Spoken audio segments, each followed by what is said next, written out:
கொண்டிருக்கும் என்று நினைக்கிறேன். எனவே அந்த நீங்கள் அந்த நிதி பட்ஜெட் எடுத்து பார்த்தால் வடமாகாண ஆளுநரும் சரி, பிரதம செயலாளரும் சரி, அவருடைய கூட்டுகளை எடுத்து பார்த்தீங்கன்னு சொன்னால் அந்த 8 மாத காலத்திலே அதிகமான நிதி ஒதுக்கப்பட்டிருக்கின்றது இந்த பிரதேசத்தினுடைய அபிவிருத்திகளுக்காக. அது எல்லாருக்கும் தெரியும். நீங்கள் என்ன சொன்னால் நீண்ட காலமாக இந்த நாடு கொரோனா பாதிப்பு பெற்றது, அதே போன்று இந்த நாடு பங்குரோத்து அடைந்த நிலையில் தான் இந்த நாட்டை மீட்டெடுத்தோம் என்று நீங்கள் மறக்கக்கூடாது. அனைவரும் பாராளுமன்றத்திலே கடந்த 21ஆம் தேதி 1.5 மணித்தியாலும் எந்த விதமான தயார்படுத்தல ஒரு லிஸ்டிங் இல்லாமல் ஜனாதிபதி உரையாற்றியிருந்தார். அந்த உரையிலே நாட்டில் என்ன நடந்தது, என்ன நடக்கின்றது என்று தெளிவாக துல்லியமாக விளங்குகிறது. நாங்கள் கல்வி கற்ற மக்களாக அல்லது விடயங்களை விளங்கி கொண்ட மக்களாக அந்த விடயங்களை நாங்கள் நிச்சயமாக தெரிந்திருக்க வேண்டும். இந்த நாட்டிலே என்ன நடக்கிறது சொல்லி எங்களுடைய நாடு, இந்த நாடு வந்து வாழ முடியாத நாடு. உலக வங்கியினுடைய குரூப்ல யங் பார்லமெண்ட் உறுப்பினர்களுக்கு 45 வயது விடைமுறை இருக்குது. ஆனா எனக்கு அழைப்பு வந்தது இடம் பார்லமெண்ட் கடந்த சொல்லி பார்லமெண்ட் 403 பதிவு செய்யும். ஆனால் இங்கே இருந்த சில ஊடகவியலாளர்கள் அதை கல்குலேட் பண்றது ஒரு 45 வயசா 44 பிளஸ் ஆண்டு கல்குலேட் பண்ண முடியாமல் அதை ஒரு புதிய தலைமையில செய்திகள் விட்டு வண்டிகள் எம்பி யாழ்ப்பாண மக்கள் ஏமாற்றுறான்னு சொல்லி எல்லாம் செய்திகளை கொண்டு அரசியல் பங்குரோட்டா இருக்கிறது. இந்த நாட்டிலே ஊடகங்கள் கூட இந்த நாட்டிலே பங்குரோட்டா காணப்படுகின்றவை காணப்படும். எனவே இந்த அரசியலை தவிர்த்து நாங்கள் என்ன நோக்கத்துக்காக வந்தோம்? மக்கள் நான் அதிபராக இருந்து இந்த வேலையை இழந்து விட்டு தான் வந்தேன். அரசாங்க பாராளுமன்றத்திலே எங்களுக்கு பென்ஷன் இல்லை என்று ஞாபகம் சொல்லியிருந்தார். எனவே பென்ஷனும் இல்லை, வாகனம் இல்லை சொன்னால் நாங்கள் எரிவிறப்பு அரசியல்வாதிகள் அரசியல் பெற மாட்டோம்.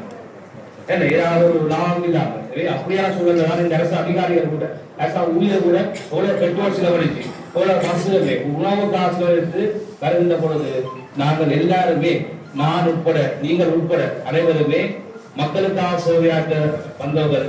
மக்கள் பணியே மகேசன் பணியை என்று கேட்டு உங்களால் இயல்பான விடயங்களை நீங்கள் செய்ய வேண்டும் என்ற கோரிக்கை முன்வைத்து நானும் நீங்களும் எல்லோரும் சேர்ந்து இந்த தீவிர பிரதேசத்தை வளர்ச்சியில் எடுப்போம் என்ற நம்பிக்கையோடு இந்த பணிகளை நான் இப்பொழுது ஆரம்பிக்கின்றேன். இதிலே 5729 குடும்பங்களைச் சேர்ந்த 1781 வருகிறார்கள். அதிலே முக்கியமாக பொருட்டு காட்டப்பட விடயமாக பெண் தலைமைத்துவ குடும்பங்கள் கிட்டத்தட்ட 1357 குடும்பங்கள், அதாவது மொத்த குடும்பங்களின் எண்ணிக்கையிலே 24 வீதமானவர்கள் வளர்க்கிறார்கள் என்ற விடயத்தை சொல்லிக் கொண்டோம். அடுத்ததாக அடிப்படை தகவல்களாக எங்களுடைய கல்வி நிலையங்களான 61 நிலையங்களும், சுகாதார சார்ந்த விடயங்களிலே சேவை வழங்கக்கூடிய நிலையங்களாக 6 நிலையங்களும், சமயஸ்தலங்களாக 119 நிலையங்களும் காணப்படுகின்றன. அடுத்ததாக ஒரு முக்கியமான விடயம், உங்களுடைய பிரதேச செயலக பிரிவிலே உதவி கொடுப்பனர் சொல்லி பார்க்கும்போது நன்மையான நன்மையான கொடுப்பனர் வழங்கப்படுகிறது. அந்த வகையிலே 49.3%, அதாவது 2823 குடும்பங்கள் இந்த உதவி கொடுப்பனை பெறுவதாக நான் நினைக்கிறேன். கிட்டத்தட்ட 50% குடும்பங்கள் உதவி கொடுப்பனை பெற்றுக்கொள்ள வேண்டிய நிலையில் இருக்கிறார்கள் என்ற விடயத்தையும் கூறிக்கொண்டு, அடுத்ததாக பிரதேசத்துக்கான ஒரு தேவைப்பாடுகள் கொஞ்சம் காணப்படுகின்றன. அதிலே ஒரு மேலோட்டமான சில விடயங்களை பார்க்கலாம் நினைக்கிறேன். வீடு தேவையாளர்கள் எண்ணிக்கையாக 469 குடும்பங்களும், வீடு திருத்தம் தேவையாளர்கள் எண்ணிக்கையாக 68 குடும்பங்களும், வலசரகுடன் தேவையாளர்கள் எண்ணிக்கையாக 136 குடும்பங்களும், மின்னணைப்பு தேவையானவர்களாக 61 குடும்பங்களும், குடிநீர் தேவையானவர்களாக 1426 குடும்பங்களும் காணப்படுகின்றன. இதைவிட மேலதிகமாக 640 வீதிகள் செப்பரேடப்பட வேண்டியும், கிட்டத்தட்ட 292.23 கிலோமீட்டர் வீதிகள் செப்பரேட வேண்டிய நிலப்பாட்டிலே காணப்படுகின்றது. இதனைத் தொடர்ந்து நாங்கள் அடுத்ததாக எங்களுடைய பிரதேசத்திலே கடந்த 2024ஆம் ஆண்டு நடைமுறைப்படுத்தப்பட்ட திட்டங்களின் தொகுப்பினை பார்க்க முடியும். அதிலே பன்முகப்படுத்தப்பட்ட வரவு செலவு திட்டத்தின் ஊடாக 72 திட்டங்கள் முன்வைக்கப்பட்டு 22 மில்லியன் நிதி செலவிடப்பட்டிருக்கின்றது. அதே போல பிராந்திய அபிவிருத்தி திட்டத்திலே 11 திட்டங்கள் முன்மொழியப்பட்டு 4.6 மில்லியன் நிதி செலவிடப்பட்டிருக்கின்றது. அபிவிருத்தி திட்டமாக 83 திட்டங்கள் பெற்றுக்கொள்ளப்பட்டு அதிலே 15.89 மில்லியன் நிதி செலவிடப்பட்டிருக்கின்றது. 1 மில்லியன், அதாவது 10 லட்சம் ரூபாய் பொறுமையான வீடமைப்பு திட்டத்திற்கான 21 வீடுகள் தெரிவு செய்யப்பட்டு வழங்கப்பட்டிருக்கின்றன. அதே போல 6 லட்சம் ரூபாய் வீடு திட்டமாக 3.6 மில்லியன் நிதி ஒதுக்கத்திலே 6 வீடுகள் வழங்கப்பட்டிருக்கின்றன. கிராமிய ஆடு வளர்ப்பு திட்டமாக 6 பயனாளிகளுக்கு 0.51 மில்லியன் நிதி செலவிடப்பட்டிருக்கின்றது. பொருளாதார வலுவூட்டல் திட்டத்தினூடாக நீதி அமைச்சினூடாக 2 திட்டங்கள் தெரிவு செய்யப்பட்டு 1.21 மில்லியன் நிதி ஒட்டுமொத்தமாக 67.8 மில்லியன் நிதி வந்து கடந்த ஆண்டிலே பிரதேச செயலகத்தின் ஊடாக வந்து செலவிடப்பட்டிருக்கிறது.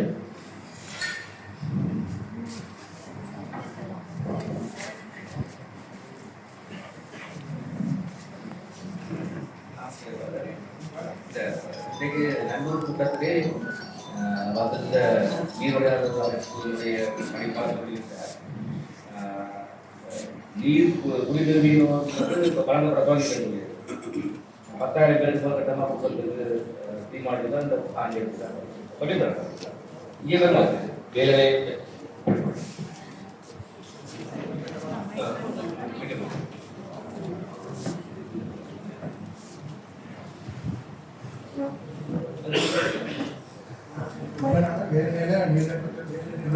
கொடுத்து கொண்டிருக்கிறோம். அதனால சாலையடி கொண்டு வரப்பட்ட அபிவிருத்தி திட்டங்களை மக்களுக்கு கொண்டு சேர்க்கக்கூடிய அளவிலான திட்டங்களை முன்மொழிகளை வைத்து அந்த நன்மைகளை மக்களுக்கு பெற்றுக் கொடுக்கின்ற கூட்டங்களாக நாங்கள் மாற்ற வேண்டும். எனவே இன்றைய காலவை நிறைவேற்ற கூட்டத்தில் கூட உங்களுக்கு தெரியும் 5,000 மில்லியன் ரூபாய் ரோட்டுக்கு ஒதுக்கப்பட்டிருந்தது.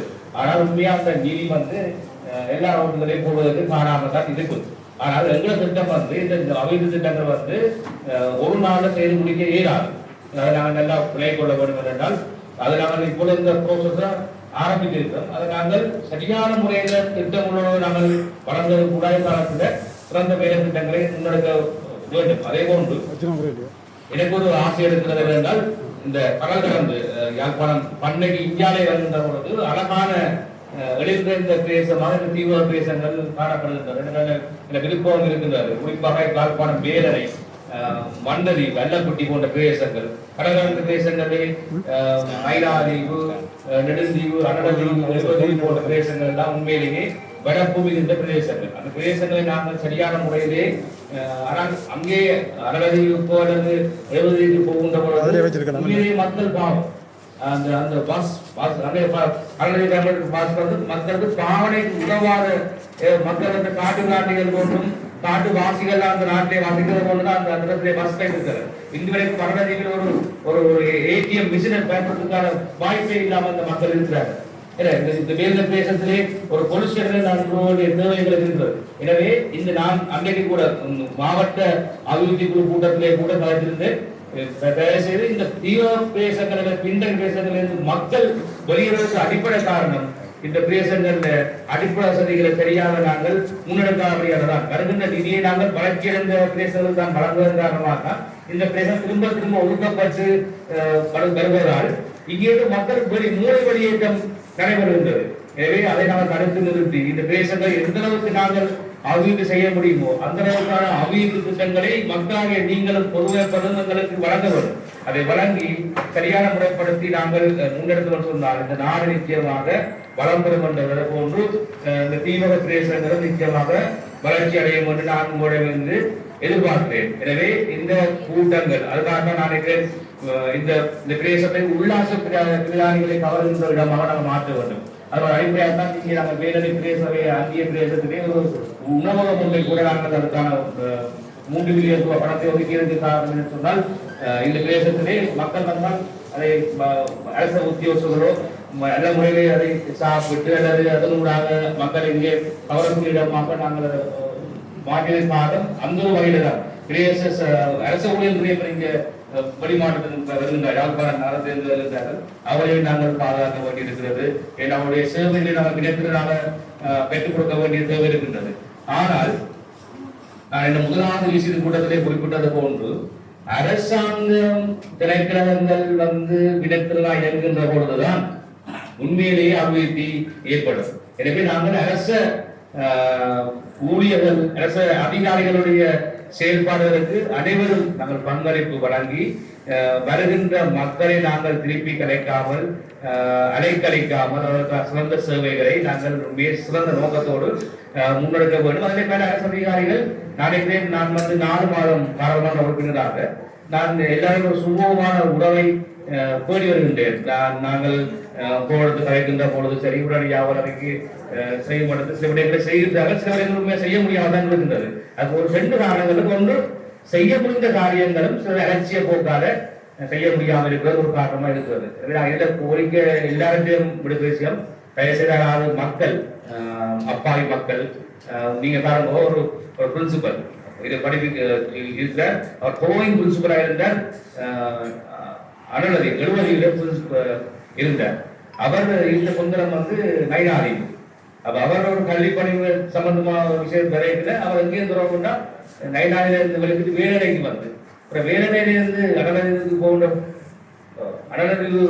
அடலத்துக்கு போகின்ற பொழுது எவ்வளவு மனிதர்கள் மனித மனிதர்கள் வீணாகின்றது. உண்மையிலே நாங்கள் நினைச்சால் அந்த பணிகளை இலகுவாக ஒரு போனூடாகவே நாங்கள் நினைக்கிறோம் என்றால் செய்து கொடுக்க முடியும். நான் பாராளுமன்றத்திலே இருக்கிறேன். பாராளுமன்ற வேலைகளை நாங்கள் அங்கே 1000க்கு மேற்பட்ட வேலை செய்கிறார்கள். எங்கள் சம்பந்தமான வேலைகள் இருந்த பொழுது நாங்கள் அவரை கலைக்கின்ற பொழுது எங்களுக்கு முன்னாடியா போனிலையோ பட்சப்பூராவோ இமெயில் கூட தொடர்பு கொண்டு காரியங்கள் இலகுவாக செய்திருக்கிறார்கள். எனவே அப்படியான வசதிகளை நாங்களும் ஏழை மக்களுக்கு பெற்றுக் கொடுக்க வேண்டும். அவரை அலக்கழிக்க கூடாது என்கிற இளையமா கேட்டு இனி வரப்போகின்ற காலம் நிச்சயமாக ஒரு மக்களுடைய அபிவிருத்தியை இலக்காக கொண்டு நாங்கள் இப்ப 2 விஷயமா நாங்கள் பேசி அணுகிக் கொள்வோம். இது அரசியலாக நான் முன்வரவில்லை. இருந்தாலும் இதை நான் இங்கே வரைச்சா கூட அரசியலாக்கி வெளியில வேறு மாதிரி கலைக்கிறதுக்கு தான் ஆட்கள் ரெடியா இருக்கணும். உதாரணங்கள் நான் உங்களுக்கு எனக்கு இப்ப நான் 2ஆவது பிறந்தால் 44 வயசும் சொல்லி அது ஏற்கனவே ஒதுக்கப்பட்ட காசு திரும்பி போயிருக்கு. இந்த இதுல நான் நினைக்கிறேன் இதுல போட்டிருக்கீங்க நினைக்கிறேன் 2-3 மில்லியன் தான் இதுல போட்டிருக்கீங்க. இங்கண்ட தந்த காசை விட போராட்ட காயப்பட்ட ஆப்ளிகாட்ட போராளிகளுக்கு கொடுத்த காசு 7000 மில்லியன். ஆனா எங்களுக்கு தந்தது 1500 மில்லியன். வடக்கு கிழக்கில் எங்களுக்கு தந்த 1500 மில்லியன். நீங்க பாராளுமன்றத்தில் தலைவர் அவர்களே, உங்களுடைய கவனத்துக்கு நீங்கள் அஜெண்டா படி நாங்கள் வீதி தொடர்பாக கதைக்க இல்லை வீதி தொடர்பாக கதைப்ப பண்ணீங்க. வீட்டு திட்டத்தை பற்றி கதைச்சு கொண்டிருக்கிறது பேருந்து திடீரென்னா வீதியை கட்டி கேட்கிறீங்க. நாங்கள் பொது அமைப்புகள் எங்களுடைய தேவைகள் நிறைய இருக்கும். எல்லா மனிதர்களும் சொல்வதை செய்ய முடியும் என்றது இல்லை. ஏன்னு சொல்றேன், எங்களுடைய தேவையை தான் நாங்கள் இங்கே இது வைக்க வேண்டும். அப்ப நீங்கள் வீதி முதல் தான்